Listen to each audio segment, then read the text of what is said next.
Malwarebyte allow list setup. Stop it from blocking files you actually need.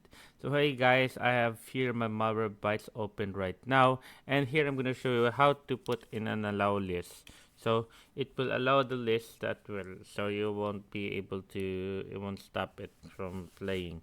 All we need to do is open up our detection history. So our detection history right here, sometimes it, there we go. As you can see, quarantined.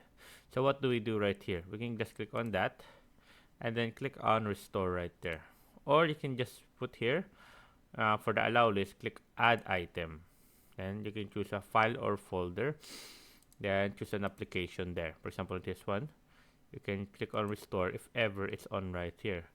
So, and as you can see, only restore quarantines if you're sure they're safe. There we go, click on restore, and we have here exclude this from future detection, which means whenever you're gonna check this, whenever you're gonna re-download the app again or something, this app right here will be excluded. So which means it will be always restored. Now we can add it to our allow list. There we go.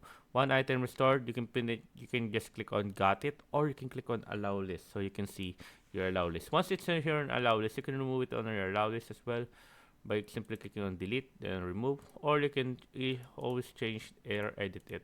Click on edit right there. So here you can put it. You can put it right here. Add file folder, delete it depending on you. There you go. You can then, after doing changes like that, click on save and then you're done. So there you go. And if you want to delete all right here, just click on the three dots right here and delete all the allow list files right here. And you can change it by location and by type. But yeah, there you go guys. I hope you guys liked the video. Please enjoyed.